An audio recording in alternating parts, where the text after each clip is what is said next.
It's so close, just a few more weeks and 2016 will be over. One little Christmas and then a celebrity massacring, status quo upending, Harambe murdering year will be behind us. Regardless of your politics, 2016 has objectively been a slow-motion dick punch of a year. With the loss of Alan Rickman, Prince and David Bowie, the world is 65% less sexy than it used to be. And in the wrestling world, we've lost Chyna, Balls Mahoney, Axel Rotten, Blackjack Mulligan, Mr. Fuji, Chris Travers, to name but a few. However, compared to 2015, WWE itself has fared slightly better, with none of its top stars getting caught on tape saying racist things or having pictures of their dick leaked online. But whether it's been Duff storylines or PR blunders, it's been far from a perfect year for sweaty Vincent's muscle contingent. I'm Adam from WhatCulture.com, and here are 10 things WWE want you to forget about 2016. Number 10, Charles Robinson gets overexcited. Unless something truly wonder stupid happens at TLC or Roadblock, this will go down as the worst finish of the year by a country mile. Rewind the clocks to Payback, and Charlotte faced Natalya in a match with a special stipulation being the presence of two old dudes dearly missing their bedtime. Wait a minute, one of those dudes is Bret Hart? That can only mean one thing: time to ring the hack retread of the Montreal Screwjob alarm. Yes, once again, just because he was there, the company said, "Hey Bret, remember that time we lied to you after 13 years of service and killed your passion for the wrestling business? Rafflecopter." Charlotte knocked Natty in a sharpshooter, and before she could submit, Charles Robinson rang the bell. "Oh Charlie, you little tinker, what are you like?" Well, still harbouring a raging lob-on for Ric Flair after all these years, apparently. Number 9, The Old Day. WWE have aired a lot of bad segments this year, just off the top of my head. The Make Darren Young Great Again skits were masterpieces of awkward old men shouting. Kalisto managed to encapsulate an entire culture of wrestling as lucha things and then ran away. And I straight up don't know what they did to poor Kurt Hawkins, but it's a shame. The worst of the bunch, though, has to be The Old Day. What happened when Anderson and Gallows brought out 3 old dudes pretending to be the New Day, and then what happened next aged the audience by about 60 years. If you show that segment to a toddler, it would shake its head, whisper, "I'm so tired," and light up a Marlboro Red. It made the champs look bad, and it further cemented how atrociously WWE has handled the club, one of the hottest tag teams in New Japan in 2015. Do you remember? Number 8, the Ambrose Asylum match. For Chris Jericho, 2016 has been the year of tat, where he slowly and systematically got over his gimmicks, just a bunch of stuff he had lying around his house. He's feuded over a jacket, a scarf, a houseplant, a clipboard. Next year he'll get over a stapler, an iPad and a lawn chair, because he can. Considering that junk preoccupied him this year, it made sense to put him in a match with fellow prop comic Dean Hot Dog Car Ambrose in the Ambrose Asylum match, aka a cage match with bric-a-brac. It could have been good, and it's not often you see a thumbtack spot, so fair play to that, but it was a fairly terrible, sluggish affair, with the crowd audibly bored throughout. It's one of the biggest in-ring disappointments of the year, and yeah, don't expect to see a sequel. Number 7, letting Cody Rhodes escape. How often can you tell your boss, "Yeah, well, I don't need this job," and actually mean it? God knows I can't. Please never stop watching these videos. Well, Cody Rhodes did exactly that, requesting his release back in May before going on to have the run of his career. Now, we're not just saying this because he's currently our internet champion. Honest, after finally ditching the Stardust gimmick that he hated, Cody's seen his value skyrocket,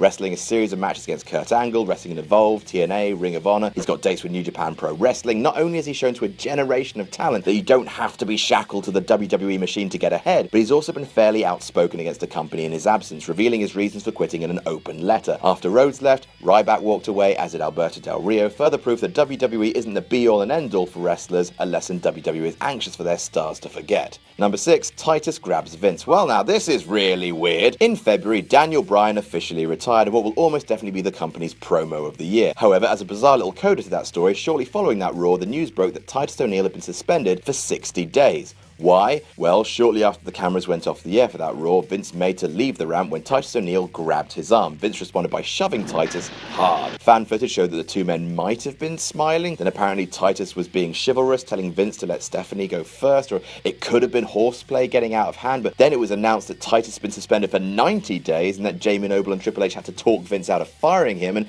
what? It was a big PR blunder for WWE, decried as a drastic overreaction to shelf Titus from WrestleMania and deny the Fire of the Year a big payday. Thankfully, he and the company were able to kiss and make up. Much like Titus kisses his son. Oh, I swore I wasn't going to mention it! Number 5, fans wreck the first ever Universal title match. Jam belt, what you gonna do? What you gonna do when the fans all boo? SummerSlam saw the first ever Universal Championship match contested between Seth Rollins and Finn Balor, and the match was really good. Not that you'd know it from the way the fans took a loud theatrical dump on it. Why? I'll tell you why, shut up. The Universal title had just been unveiled and the reaction was, well, something like this.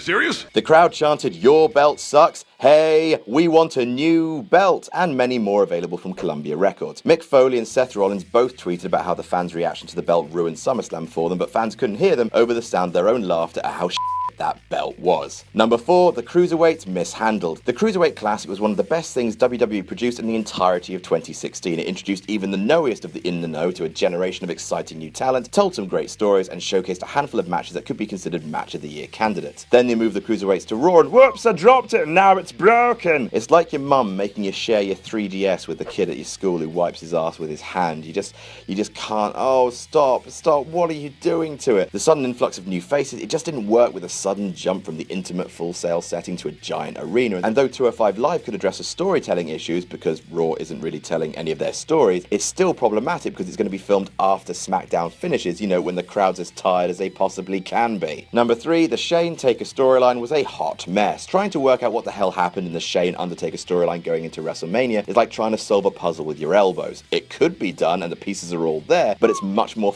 arduous and complicated than it needs to be. Shane turned up, wanted to run Raw because dance, look at my trainers, etc. Vince said no. Shane said lockbox. Vince said okay, but you have to beat The Undertaker in Hell in a Cell at WrestleMania. That all happened in the space of about 20 minutes. Yowza. But why? Why is Taker fighting for Vince? Said the crowd. Taker showed up and said, "I'm going to punch Shane in the dick," and then left to water his plants, and everyone went, "What? Wait, come back and explain things." Then Shane lost and started running Raw anyway. That's really weird. It was a bit like stapling 5 different newspapers together and calling it a book, and considering that Shane is still an important authority figure to this day, I'm guessing WWE want you to forget the sloppy storytelling that got him here. Number 2, a spree of suspensions. If 2015 was the year of injuries, and 2016 was the year of suspensions, and also injuries. In the space of about 2 months, WWE suspended 4 stars for violating their wellness policy. Each and every one of them claimed they were taking substances legally prescribed by doctors, and that the only thing they did wrong was accidentally misfiling paperwork or not jumping through all the admin loopholes, which is as un-rock and roll as you can get. Those 4 were Roman Reigns, Paige, Alberto Del Rio, Eva Marie. The same thing happened to Adam Rose earlier in the year, busted because of a technicality rather than actual misdoing. Sure, procedure's important, but there's a huge stigma that comes with violating the wellness policy. I mean, I knew that Roman Reigns had been done for a prescription drug rather than anything illegal, and I still misremembered it as roids a few months later on a podcast. These infractions highlight a huge malfunction in WWE's wellness policy. And number 1, the main event of WrestleMania sucked. Even if nothing else on a WrestleMania